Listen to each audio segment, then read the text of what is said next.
Contente-toi de tes petits boulots, a ricané ma sœur lors de la réunion du conseil d'administration. Papa a hoché la tête. Laisse les affaires aux professionnels. J'ai continué à prendre des notes. Puis j'ai envoyé un message à mon directeur des investissements, retirer l'intégralité des 85 millions d'euros du projet d'expansion de ma sœur. Les alertes d'urgence se sont déclenchées. La table de conférence en acajou reflétait les plafonniers comme un miroir, et j'ai regardé le visage de ma sœur se déformer dans sa surface polie alors qu'elle se penchait en avant pour faire valoir son point de vue à nouveau. Je suis désolé, mais pouvons-nous s'il vous plaît nous concentrer sur de vraies affaires, a dit Diana, ses ongles parfaitement manucurés tapotant contre son porte-documents en cuir. Certains d'entre nous ont de vraies responsabilités ici. J'ai continué à écrire dans mon carnet, documentant les projections trimestrielles qu'elle venait de présenter. Les chiffres ne collaient pas, mais le signaler ne ferait qu'inviter à un autre sermon sur le fait de rester à ma place. Ta sœur soulève un point valable, a dit mon père depuis le bout de la table. Robert Harrington avait bâti Harrington Industries à partir de rien. Et à 63 ans, il commandait toujours chaque pièce dans laquelle il entrait sauf qu'il avait cessé de me voir clairement il y a environ 5 ans. Ces réunions sont pour les chefs de département et la direction générale. Je suis ici parce que tu m'as demandé de prendre des notes, lui ai-je rappelé doucement. La secrétaire habituelle est malade. Le rire de Diana était assez tranchant pour couper du verre. Oh, c'est comme ça qu'on appelle ton petit passe-temps maintenant. Prise de notes ? 3 autres membres du conseil ont bougé inconfortablement sur leur siège. Ils avaient été témoins de variantes de cette scène des dizaines de fois au cours des 18 derniers mois, depuis que Diana avait été promue directrice des opérations. L'enfant chéri de mon père ne pouvait rien faire de mal, même lorsque le rapport trimestriel montrait une baisse des marges bénéficiaires dans chaque division qu'elle touchait.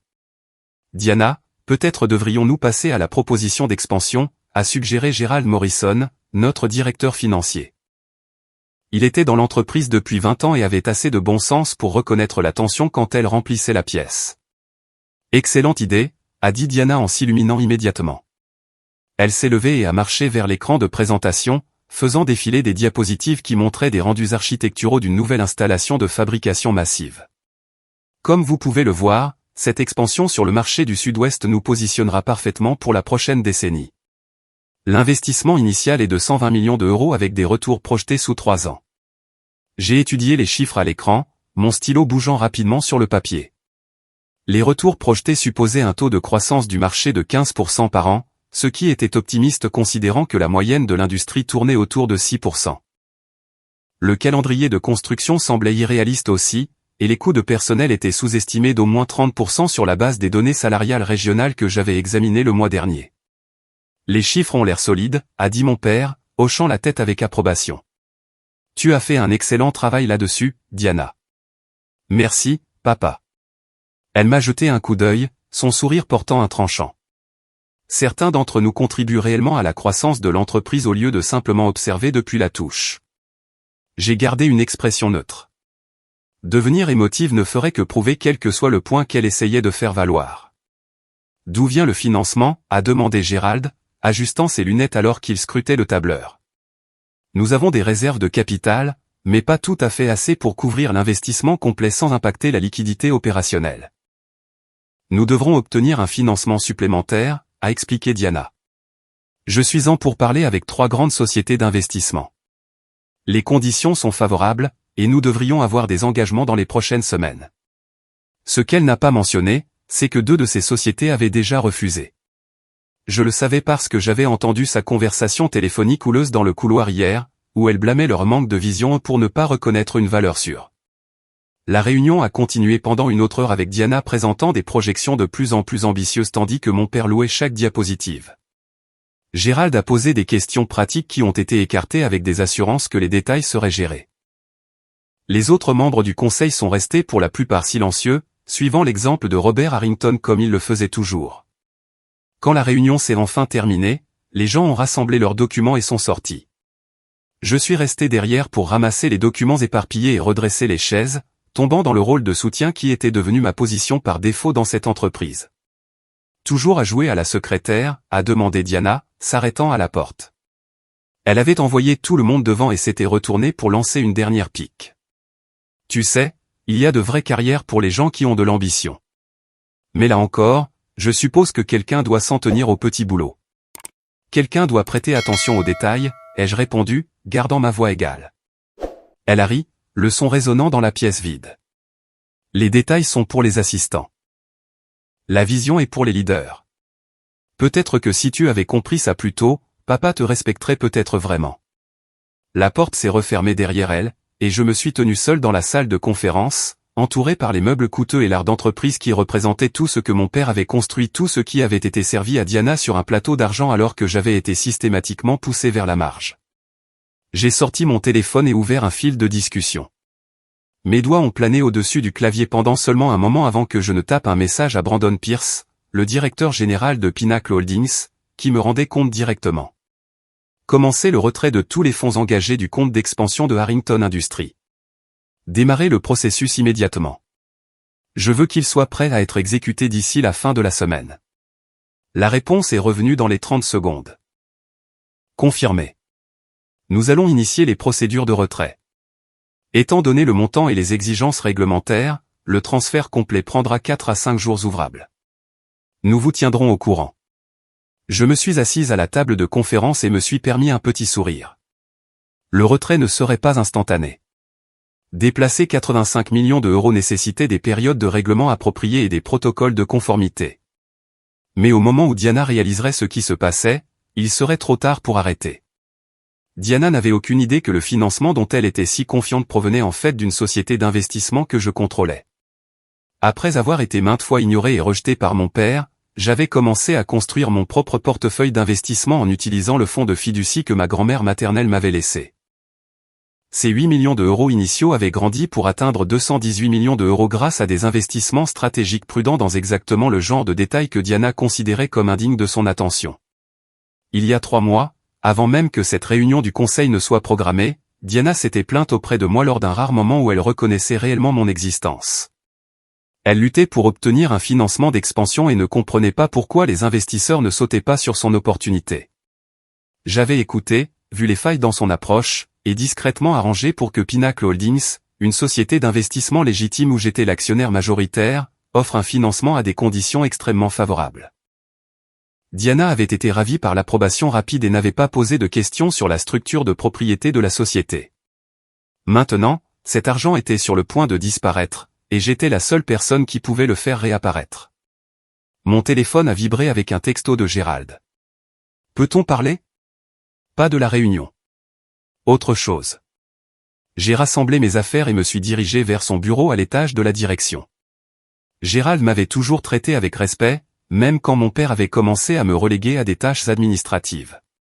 Il était assez vieux pour être mon père lui-même, avec des cheveux argentés et une allure de grand-père qui cachait un esprit financier affûté comme un rasoir. « Ferme la porte », a-t-il dit quand je suis entré. Son bureau était modeste comparé à celui de mon père ou de Diana, rempli de photos de famille et de publications financières au lieu d'affichage d'ego d'entreprise. Je me suis assise en face de son bureau et j'ai attendu. « Je vais être direct avec toi », a dit Gérald, enlevant ses lunettes et les nettoyant avec un chiffon. Le projet d'expansion est un désastre annoncé. Les chiffres ne fonctionnent pas. Le calendrier est impossible, et Diana a considérablement sous-estimé les risques impliqués. As-tu dit cela à mon père? J'ai essayé. Il a remis ses lunettes et a croisé mon regard. Il ne veut pas l'entendre. Il est convaincu que Diana a hérité de ses instincts commerciaux, et remettre en question son jugement revient à le remettre en question lui. Alors, que se passe-t-il maintenant? Gérald a soupiré lourdement. Le financement tombe à l'eau, probablement. J'ai fait quelques recherches sur la société d'investissement qui a fait l'offre. C'est une entreprise légitime, mais ils sont connus pour se retirer s'ils repèrent le moindre drapeau rouge lors de la diligence raisonnable. Et il y a plein de drapeaux rouges dans cette proposition. Peut-être que c'est pour le mieux, ai-je suggéré prudemment. Peut-être. Mais ça n'empêchera pas Diana d'essayer autre chose d'aussi imprudent. Il s'est penché en avant, son expression sérieuse. Je t'ai observé dans ces réunions depuis des années. Tu comprends réellement ce métier. Tu poses les bonnes questions quand quelqu'un prend la peine d'écouter. C'est du gâchis de te faire prendre des notes alors que des gens avec la moitié de ta compétence prennent des décisions critiques. Ce n'est pas exactement mon choix, n'est-ce pas? N'est-ce pas, a contesté Gérald doucement. À un moment donné, tu dois arrêter d'attendre la permission d'être prise au sérieux. Ces mots sont restés avec moi alors que je retournais à mon petit bureau au 3e étage, niché dans un coin loin de la suite exécutive. Mon espace était organisé et efficace, avec 2 grands moniteurs affichant des données de marché en temps réel et des outils d'analyse que j'avais achetés moi-même puisque l'entreprise n'approuverait pas le budget pour quelqu'un dans ma position. Le reste de l'après-midi s'est passé calmement. J'ai travaillé sur de vrais projets qui m'intéressaient, du travail de conseil pour 3 petites entreprises qui valorisaient mes idées stratégiques. Le revenu était modeste comparé à ce que je gagnais avec les investissements, mais ces clients écoutaient réellement quand j'identifiais des problèmes ou suggérais des solutions. Ce respect valait plus que l'argent. Au cours des 3 jours suivants, j'ai surveillé le processus de retrait via des mises à jour cryptées de Brandon. Les fonds ont transité par les canaux appropriés, avec des périodes de règlement et des vérifications de conformité se déroulant exactement comme prévu. Le jeudi après-midi, le retrait était irréversible. À 14h15 le vendredi, la crise a éclaté. Mon téléphone a sonné avec le numéro de Diana, et j'ai laissé aller sur la messagerie vocale. 30 secondes plus tard, elle a rappelé. Puis encore. Au 4e appel, j'ai répondu. « Qu'est-ce qui ne va pas ?» ai-je demandé, insufflant à ma voix une inquiétude que je ne ressentais absolument pas. Le financement est tombé à l'eau. La voix de Diana était aiguë de panique. Pinnacle Holdings vient d'envoyer une lettre retirant leur engagement. Pas d'explication, pas de négociation, juste un retrait complet. C'est terrible, ai-je dit, tapant sur mon clavier pour afficher des nouvelles financières qui n'avaient rien à voir avec sa crise. Qu'est-ce que tu vas faire? Je ne sais pas. J'essaie de joindre les autres sociétés, mais elles ne retournent pas mes appels. Nous sommes censés commencer les travaux dans 3 semaines. Les contrats sont signés. L'équipement est commandé. C'est un désastre complet. Tu l'as dit à papa? Pas encore. Je voulais explorer les options d'abord. Sa voix a baissé, prenant un ton enjôleur que je reconnaissais depuis l'enfance. Tu connais des gens dans la finance, pas vrai? De ton petit truc d'investissement. Peut-être que tu pourrais passer quelques appels. Mon petit truc d'investissement. Même en crise, elle ne pouvait pas s'en empêcher. Je peux contacter quelques relations, ai-je dit. Voir quelles options pourraient être disponibles. Merci. Elle semblait réellement reconnaissante. Je savais que je pouvais compter sur toi. L'appel s'est terminé et j'ai posé mon téléphone avec peut-être plus de force que nécessaire. Compter sur moi, comme si elle avait jamais compté sur moi pour autre chose que de faire des remplacements quand son assistante n'était pas disponible ou prendre des notes lors de réunions où mon avis était rejeté. Je n'ai passé aucun appel pour Diana. Au lieu de cela, j'ai continué à travailler sur mes propres projets jusqu'à 18h, puis j'ai remballé et conduit jusqu'à mon appartement en ville. C'était un espace confortable surplombant la rivière, acheté avec les retours d'investissement et décoré exactement à mon goût sans l'avis de personne d'autre. Le lendemain matin, je suis arrivé au bureau tôt comme d'habitude. Le bâtiment était calme avec seulement la sécurité et le personnel de nettoyage présent avant 7 heures. J'aimais ce moment de la journée où je pouvais me déplacer dans les couloirs sans rencontrer les collègues qui avaient appris à me traiter avec autant de dédain que ma famille le faisait. L'assistant de mon père m'a trouvé à 8h30. Monsieur Harrington veut vous voir dans son bureau immédiatement. J'ai sauvegardé mon travail et me suis dirigé vers l'étage de la direction. À travers les parois vitrées du bureau de mon père, je pouvais voir Diana faire les 100 pas, tandis que mon père était assis derrière son bureau massif, son expression plus orageuse que je ne l'avais vue depuis des années. « Ferme la porte », a-t-il dit quand je suis entré. Cela devenait une demande courante. « Qu'est-ce qui se passe ?» ai-je demandé, bien que je sache exactement ce qui se passait. Le financement de l'expansion de Diana s'est effondré, a dit mon père sans détour. L'investisseur principal s'est retiré sans explication et maintenant nous sommes exposés sur plusieurs contrats signés sans capital pour les honorer. J'ai entendu. Je suis désolé. Désolé ne nous aide pas, il m'a fixé d'un regard dur. Diana a mentionné que tu as des contacts financiers, des gens qui pourraient être en mesure d'intervenir. J'ai quelques contacts, ai-je reconnu prudemment. Mais 120 millions est un engagement substantiel. La plupart des investisseurs que je connais travaillent à des échelles plus petites. Nous n'avons plus besoin du montant total, a interjeté Diana. Elle avait l'air de ne pas avoir dormi, avec des cernes sous les yeux et ses cheveux habituellement parfaits tirés en arrière en une queue de cheval désordonnée. Nous avons renégocié certains contrats et retardé d'autres. Si nous pouvons obtenir 85 millions d'euros, nous pouvons avancer avec un calendrier modifié. C'était exactement le montant que j'avais retiré. Intéressant qu'elle ait réussi à réduire les coûts pour correspondre précisément au financement disparu. Je ne suis pas sûr que mes contacts seraient intéressés, ai-je dit. Ils sont assez averses au risque, et un projet de cette taille avec des délais serrés les inquiéterait. Peut-être que si tu le présentais correctement, a craqué Diana, son désespoir fissurant le vernis de civilité. À moins que tes contacts soient aussi amateurs que ta compréhension des opérations commerciales réelles. Diana, a dit mon père sèchement.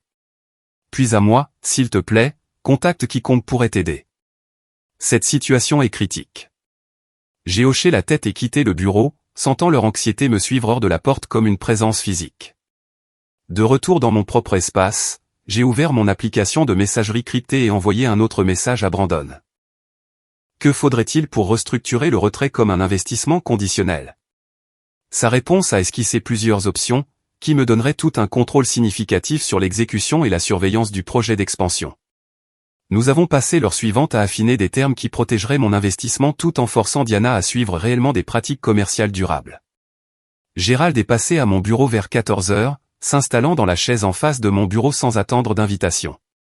Son expression était pensive, mesurée. Pinnacle Holdings, a-t-il dit sans préambule.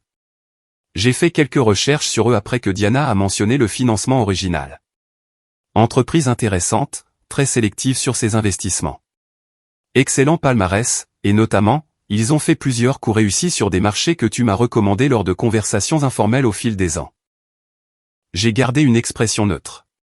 Coïncidence?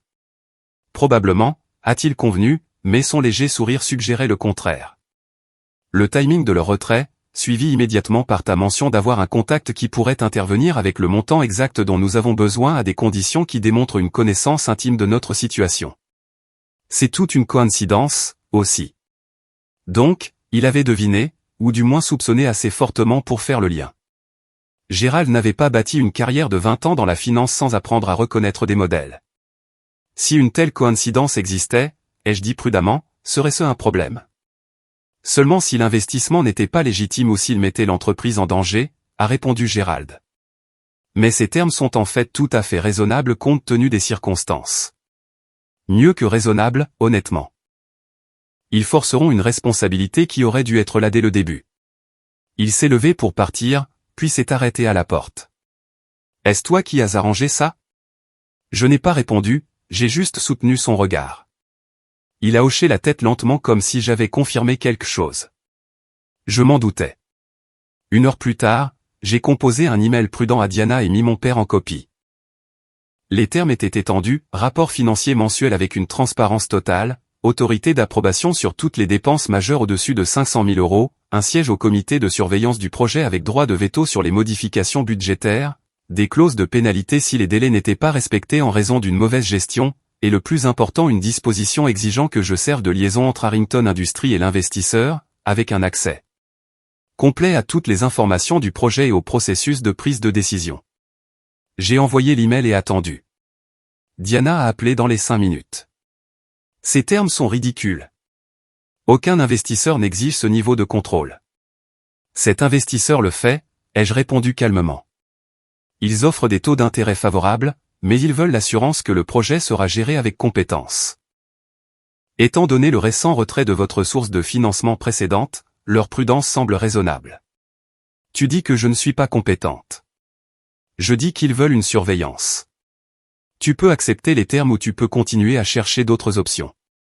Le silence s'étirait sur la ligne. Je pouvais pratiquement l'entendre grincer des dents. Je dois discuter de ça avec papa, a-t-elle finalement dit. Bien sûr. L'offre expire à la fermeture des bureaux aujourd'hui, bien que mon contact ait d'autres opportunités qu'il considère. Elle a raccroché sans dire au revoir. Pendant les 3 heures suivantes, j'ai surveillé la situation depuis mon bureau. Diana et mon père étaient en conférence, débattant probablement de savoir si les termes étaient acceptables ou s'ils pouvaient trouver un financement alternatif. Gérald a été appelé à la réunion vers 15 heures, émergeant 1 heure plus tard avec un léger hochement de tête dans ma direction en passant devant mon bureau. À 16h45, l'assistant de mon père m'a convoqué. Diana et mon père avaient tous les deux l'air épuisés. Nous acceptons les termes, a dit mon père sans préambule. Gérald a tout examiné et pense que c'est notre meilleure option compte tenu des contraintes de temps. Je le ferai savoir à mon contact, ai-je dit. Il y a une condition de notre côté, a ajouté Diana, la voix tendue par une colère à peine contenue.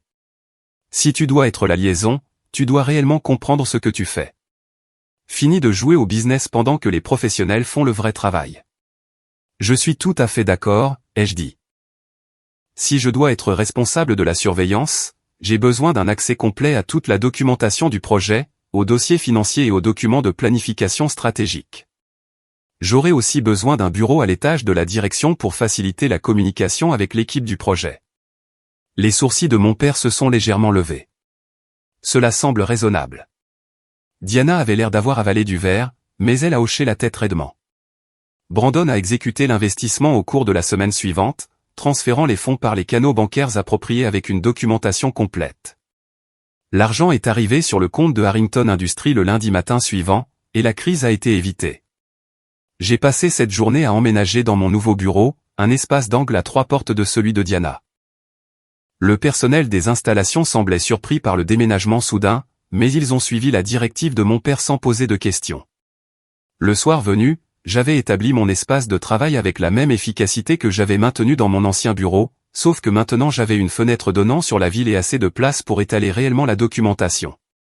Le vrai travail a commencé la semaine suivante. En tant que liaison de projet, j'avais accès à tout ce qui concernait l'expansion. Et ce que j'ai trouvé était encore pire que ce que je soupçonnais.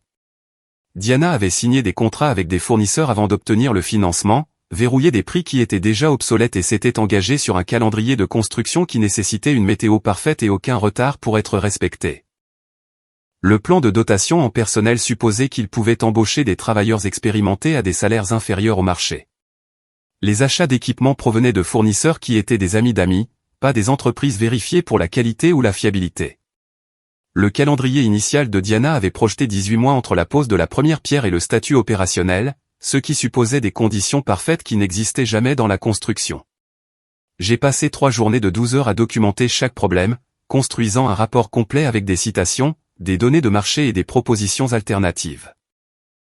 Mon calendrier révisé étendait le projet à 26 mois 8 mois de plus que le plan de Diana mais réalisable avec une gestion appropriée. Ensuite, j'ai programmé une réunion avec mon père, Diana, Gérald et l'équipe de gestion de projet. Diana est arrivée en dernier, son expression suggérant qu'elle préférait être n'importe où ailleurs. Elle a pris un siège et a immédiatement sorti son téléphone, indiquant clairement qu'elle considérait cette réunion comme une perte de temps. Merci à tous d'être venus, ai-je commencé, me tenant en bout de table de conférence où mon père s'asseyait habituellement. Il avait accepté de me laisser diriger cette réunion, bien que son expression suggérât qu'il réservait son jugement sur la sagesse de cette décision. Je les ai guidés à travers l'analyse, présentant chaque problème avec une documentation à l'appui et des solutions proposées. Les contrats des fournisseurs nécessitaient une renégociation basée sur les conditions actuelles du marché. Le calendrier de construction nécessitait un ajustement pour tenir compte des modèles météorologiques réalistes et des exigences d'inspection. Le plan de dotation en personnel nécessitait une refonte complète avec des salaires correspondant aux normes régionales. Les achats d'équipements devaient faire l'objet d'un nouvel appel d'offres via un processus de vérification approprié. Si nous mettons en œuvre ces changements, ai-je conclu, le calendrier du projet s'allonge de 8 mois, mais la probabilité de succès augmente considérablement. Plus important encore, le risque financier diminue d'environ 40% en 8 mois, a interrompu Diana, la voix tranchante. C'est inacceptable. Nous avons pris des engagements basés sur le calendrier actuel. Nous avons pris des engagements basés sur un calendrier irréaliste, ai-je corrigé. Poursuivre avec le plan actuel a une chance d'échec estimée à 70%, ce qui exposerait l'entreprise à des pénalités pour rupture de contrat et à des pertes financières potentiellement catastrophiques. Tu es excessivement conservatrice, a insisté Diana, regardant mon père pour obtenir du soutien. C'est exactement pourquoi la vision compte plus que les détails. On ne peut pas innover si on s'inquiète constamment de ce qui pourrait mal tourner. L'innovation et la négligence ne sont pas la même chose, ai-je répondu, gardant ma voix stable. Je ne suggère pas d'abandonner l'expansion. Je suggère de l'exécuter avec compétence. Mon père était resté silencieux tout au long de la présentation, étudiant les documents que j'avais distribués. Maintenant, il levait les yeux, son expression pensive. Gérald, Quelle est ton évaluation? Son analyse est approfondie, a dit Gérald prudemment. Les problèmes qu'elle a identifiés sont des préoccupations légitimes qui auraient dû être abordées lors de la phase de planification initiale. Le calendrier de 18 mois proposé par Diana n'a jamais été réaliste. Papa, tu ne peux pas sérieusement envisager ça, a protesté Diana. Elle essaie de saboter le projet parce qu'elle est jalouse que j'accomplisse réellement quelque chose de significatif. L'accusation a plané dans l'air comme de la fumée. J'ai attendu, curieuse de voir si mon père me défendrait ou si des années de favoritisme envers Diana étaient devenues trop ancrées pour être surmontées. Ça suffit, a dit Robert Harrington calmement. Mais de l'acier courait sous les mots. La jalousie ne produit pas 40 pages d'analyse documentée avec des comparaisons de marché et des propositions alternatives. La jalousie fait des caprices et lance des accusations. Le visage de Diana est devenu rouge. Je n'arrive pas à croire que tu prennes son parti. Je ne prends pas parti. Je regarde les preuves. Il s'est tourné vers moi. Mets en œuvre tes recommandations. Tu as toute autorité pour renégocier les contrats et ajuster les calendriers si nécessaire. Fais rapport directement à moi et Gérald sur les progrès. Tu recevras également le titre de vice-présidente principale des opérations stratégiques, effectif immédiatement. C'est de la folie, a dit Diana en se levant brusquement. Je suis la directrice des opérations. C'est mon projet. Alors tu aurais dû le planifier correctement, a répondu mon père. Sa voix n'était pas en colère, juste déçue, ce qui était en quelque sorte pire. Tu supervises toujours les opérations de l'entreprise. Elle s'assure que ce projet particulier réussisse. Diana est sortie en trombe de la salle de conférence et les chefs de projet ont échangé des regards mal à l'aise. La réunion s'est dispersée peu après, les gens rassemblant leurs documents et se dépêchant de s'éloigner du drame familial. Mon père m'a fait signe de rester derrière. Je te dois des excuses, a-t-il dit une fois que nous étions seuls. J'ai été dédaigneux de tes contributions à cette entreprise. Gérald m'a dit que tu faisais du conseil pour d'autres entreprises à côté et qu'elle considère tes idées stratégiques comme inestimables. J'aurais dû le voir moi-même. Les excuses m'ont suffisamment surprise pour que je lutte pour trouver une réponse. Merci de dire ça. Diana est ambitieuse et confiante, ce que j'admire parce que c'étaient les traits qui m'ont aidé à bâtir cette entreprise. Il a fait une pause, choisissant ses mots avec soin. Mais j'ai bâti cette entreprise grâce à une attention minutieuse aux détails, pas seulement à la vision. J'ai oublié cette distinction, et je crains d'avoir rendu un mauvais service à Diana en la promouvant avant qu'elle ne développe cette discipline. Elle est encore jeune, ai-je proposé. Peut-être. Mais elle a besoin de vouloir apprendre, et pour l'instant, elle semble plus intéressée à prouver qu'elle a raison qu'à avoir réellement raison. Il a croisé mon regard. Je veux que tu réussisses avec ce projet. Pas pour prouver quoi que ce soit à Diana, mais parce que c'est la bonne chose pour l'entreprise. Au cours des mois suivants, j'ai reconstruit le projet d'expansion depuis les fondations. Les contrats ont été renégociés, économisant à l'entreprise 8 millions d'euros tout en établissant des livrables plus réalistes. Le calendrier de construction a été ajusté en fonction des données météorologiques historiques et des exigences actuelles en matière de permis. J'ai personnellement interviewé des candidats pour des postes clés, offrant des salaires compétitifs qui attiraient des professionnels expérimentés plutôt que des candidats désespérés prêts à travailler pour pas cher. Diana a résisté à chaque changement, argumentant lors des réunions et envoyant de longs emails expliquant pourquoi mon approche était trop conservatrice. Mon père a soutenu mes décisions de manière constante, ce qui ne semblait qu'alimenter son ressentiment. Elle a cessé de me parler en dehors des interactions professionnelles requises, ce qui était honnêtement un soulagement. Le projet a débuté les travaux 4 mois plus tard que le calendrier initial de Diana, mais 2 mois avant mon calendrier révisé grâce à un travail de préparation efficace. Les travaux de fondation se sont déroulés sans heurts, sans aucun des retards ou complications qui tourmentaient généralement les projets de construction. Au 12e mois, nous étions légèrement en avance sur le calendrier et en dessous du budget. Gérald est passé à mon bureau un vendredi après-midi, portant 2 tasses de café. J'ai pensé que tu pourrais avoir besoin de ça, a-t-il dit en posant une sur mon bureau. Merci. J'ai sauvegardé le tableur sur lequel je travaillais et accepté le café avec gratitude. Le conseil s'est réuni ce matin, a dit Gérald, s'installant dans la chaise en face de moi. Ils ont examiné les indicateurs du projet d'expansion et ils sont impressionnés. Extrêmement impressionnés. Le projet se déroule sans heurts, les coûts sont sous contrôle et ton leadership a été exemplaire. Il a fait une pause. Ton père a proposé de te promouvoir au poste de directrice de la stratégie, relevant directement de lui. Le conseil a approuvé à l'unanimité. C'est un poste de direction nouvellement créé. J'ai posé la tasse de café. Comment cela affecte-t-il la position de Diana? Elle reste directrice des opérations, gérant les opérations quotidiennes, mais les initiatives stratégiques majeures passeront par toi pour surveillance et approbation. Elle aura besoin de ta signature sur les projets importants. Il a étudié mon expression. Ce n'est pas tout à fait comme si elle te rendait compte, mais c'est proche. La nouvelle aurait dû sembler triomphante, mais au lieu de cela, je me sentais juste fatigué. Comment Diana a-t-elle réagi? Elle a quitté la réunion tôt. Ton père s'inquiète qu'elle puisse démissionner. Serait-ce une si mauvaise chose? La question est sortie plus amère que je ne l'avais prévu. Gérald a considéré cela attentivement. Diana est toujours de la famille.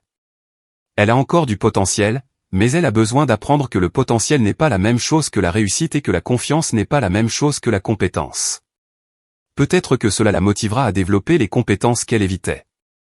Ou peut-être que cela la convaincra que je suis son ennemi et que mon père est sénile pour ne pas reconnaître son génie. C'est aussi possible, a admis Gérald. Les gens ne réagissent pas toujours au revers comme nous l'espérons. Il est parti et je suis resté seul dans mon bureau à regarder les lumières de la ville s'allumer alors que la soirée s'installait sur le centre-ville. Mon téléphone a vibré avec le texto de mon père. Félicitations. Passe à la maison ce week-end. Nous devrions parler. Je n'étais pas allé chez mes parents pour le dîner du dimanche depuis plus d'1 an. Diana avait rendu ces rassemblements si inconfortables avec ses commentaires passifs-agressifs et la complaisance inconsciente de mon père que j'avais arrêté d'y assister, prétextant des engagements professionnels qui étaient parfois réels et parfois des excuses pratiques. Ce dimanche-là, j'ai conduit jusqu'à la maison où j'avais grandi, une propriété tentaculaire en banlieue que mon père avait achetée après son premier grand succès commercial. Ma mère a ouvert la porte et j'ai vu la surprise dans ses yeux. Ma chérie. Ton père a dit que tu venais, mais j'y croyais à peine. Patricia Harrington m'a attiré dans une étreinte qui sentait la vanille et la maison. Tu m'as manqué. Tu m'as manqué aussi, maman. Elle s'est reculée, étudiant mon visage avec une inquiétude maternelle. Tu as l'air fatigué. Ça a été des mois chargés. Je suis si fier de ce que tu as accompli, a-t-elle dit en me conduisant à l'intérieur. Ton père m'a parlé de la promotion. J'ai toujours su que tu avais son esprit pour les affaires, même quand il ne pouvait pas le voir lui-même. Diana était déjà dans le salon, assise raidement sur le canapé avec un verre de vin. Elle a reconnu mon arrivée d'un hochement de tête des plus brefs avant de retourner son attention vers son téléphone. Le dîner était tendu, malgré les tentatives de ma mère de conversation joyeuse. Diana répondait aux questions par des monosyllabes et s'est excusée avant le dessert, prétextant un mal de tête. Mon père l'a regardée partir avec inquiétude, plissant le front, mais n'a pas essayé de l'arrêter. Après le départ de Diana, l'atmosphère s'est légèrement détendue. Mes parents ont posé des questions sur le projet d'expansion, et je leur ai expliqué les progrès que nous avions faits. Mon père écoutait attentivement, hochant parfois la tête ou posant des questions de clarification. Ma mère avait juste l'air contente de m'avoir de retour à la table familiale. J'ai mal géré Diana, a dit mon père alors que nous débarrassions les assiettes. Je lui ai donné de l'autorité sans m'assurer qu'elle avait les compétences pour l'utiliser de manière responsable. C'est de ma faute, pas de la sienne. Elle est en colère contre moi, pas contre toi. J'ai secoué la tête. Elle est en colère contre la situation. En ce moment, cette colère est dirigée contre toi parce que tu es le rappel visible de ses erreurs. Il a posé les plats qu'il portait et s'est tourné pour me faire face directement. Donne-lui du temps. Diana est têtue et fière, mais elle n'est pas stupide. Finalement, elle reconnaîtra que tu n'es pas son ennemi. Je voulais le croire. Vraiment. Les mois suivants se sont avérés compliqués. Diana a maintenu une courtoisie professionnelle dans les cadres commerciaux, mais a clairement fait comprendre par de petites actions que notre relation avait fondamentalement changé. Elle remettait en question mes décisions lors des réunions, transférait des articles sur les dangers des stratégies commerciales trop prudentes et faisait des commentaires pointus sur les gens qui laissaient les détails les paralyser dans l'inaction. J'ai tout documenté, maintenant des registres minutieux des interactions et des décisions non pas parce que je prévoyais de les utiliser contre Diana, mais parce que j'avais appris qu'en affaires, la protection nécessitait de la documentation. L'installation d'expansion a atteint le statut opérationnel 24 mois après la pose de la première pierre, 2 mois avant mon calendrier révisé, et en arrivant 6% en dessous du budget. Les indicateurs de qualité dépassaient les normes de l'industrie. Le conseil a célébré avec une réception à l'installation, invitant des officiels locaux et des partenaires commerciaux pour présenter la croissance de Harrington Industries. Diana a assisté, mais est partie tôt, offrant des excuses polies qui n'ont trompé personne. Mon père a prononcé un discours créditant toute l'équipe tout en reconnaissant spécifiquement mon leadership sur le projet.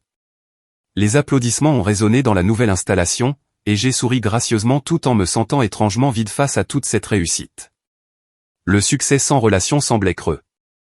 Cette réalisation est restée avec moi alors que je m'installais dans mon nouveau rôle exécutif.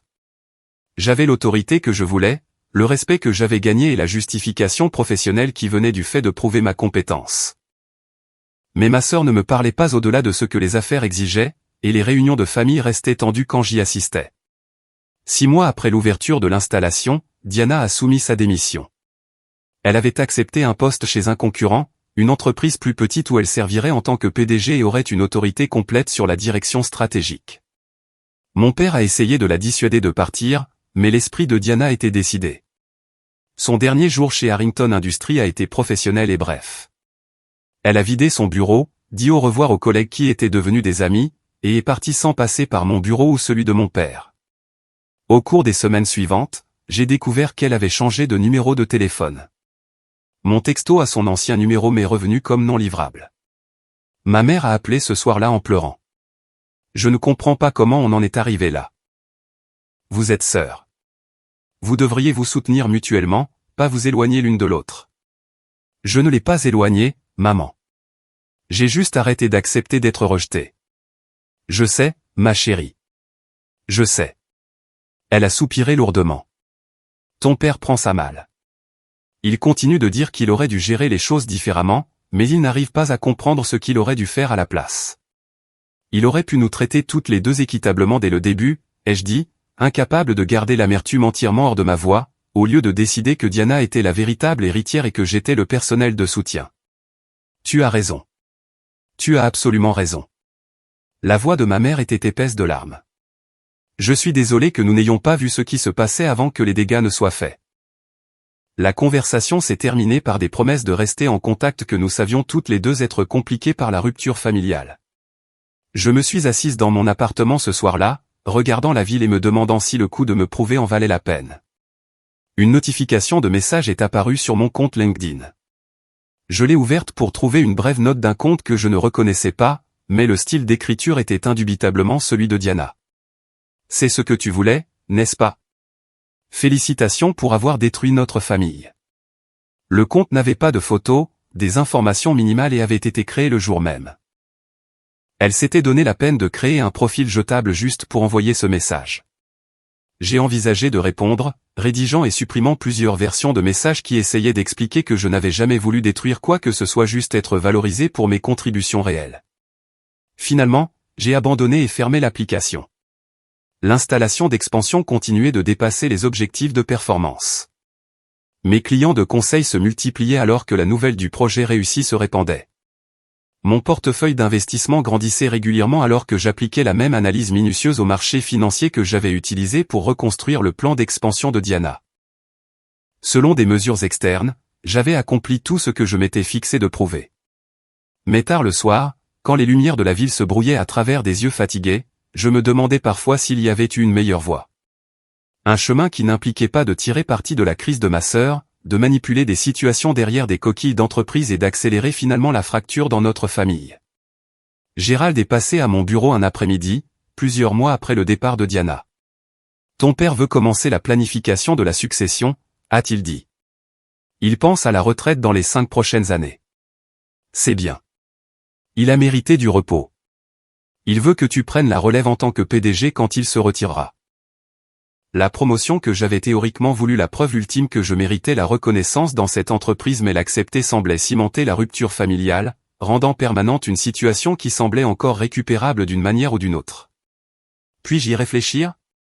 Ai-je demandé. Gérald a hoché la tête, sans surprise. Il s'attendait à ce que tu puisses avoir besoin de temps. Il n'y a pas d'urgence pour une réponse. Après son départ, j'ai affiché le profil LinkedIn de Diana, chose que j'avais évité de faire depuis son départ. Elle s'épanouissait dans sa nouvelle entreprise, mettant en œuvre des stratégies qui ressemblaient remarquablement à la planification minutieuse que j'avais imposée au projet d'expansion. Ses publications parlaient de croissance durable, d'évaluation approfondie des risques et de l'importance des détails et de l'exécution. Elle avait appris, juste pas avec moi, et pas dans l'entreprise de notre famille. J'ai fermé l'ordinateur portable et fixé le mur de mon bureau de direction, entouré par la preuve d'un succès qui semblait de plus en plus creux. Peut-être que prouver que j'avais raison avait été le mauvais objectif depuis le début. Peut-être que j'aurais dû me concentrer sur la recherche d'un moyen pour que nous puissions toutes les deux avoir raison, toutes les deux être valorisées, toutes les deux réussir sans que l'une de nous ait à diminuer l'autre. Mais cette opportunité était passée, brûlée dans le feu du ressentiment et de la fierté des deux côtés. Le message LinkedIn de ce compte jetable est resté dans ma boîte de réception, non lu. C'est ce que tu voulais, n'est-ce pas?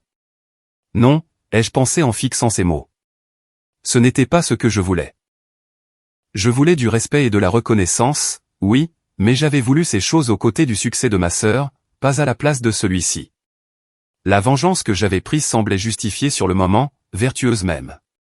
Diana avait été cruelle et dédaigneuse. Mon père avait été aveugle à mes contributions, et ils avaient tous deux besoin d'apprendre que j'étais plus que leur secrétaire commode. Mais la justice ne guérit pas les relations, elle ne fait que redistribuer la douleur. J'ai cherché le nouveau numéro de téléphone de Diana via des contacts de l'entreprise et des connaissances mutuelles, mais elle avait été minutieuse. Le numéro qu'elle avait utilisé chez Harrington Industries était déconnecté, et aucun de nos contacts communs ne voulait me donner son nouveau. Elle m'avait effectivement coupé de sa vie. J'ai ouvert une réponse à son message LinkedIn à la place. Ce n'est pas ce que je voulais. Je voulais que nous réussissions toutes les deux. Je voulais que papa nous voie toutes les deux clairement. Je suis désolé pour la façon dont je l'ai fait. Pour avoir manipulé la situation au lieu d'essayer de te parler d'abord. Pour avoir laissé ma blessure se transformer en levier au lieu de trouver un moyen pour que nous puissions toutes les deux prospérer. Ma sœur me manque. Si jamais tu veux essayer de reconstruire ce que nous avons perdu, je suis là. Le message s'est affiché comme lu dans l'heure. Aucune réponse n'est venue. Des jours ont passé, puis des semaines.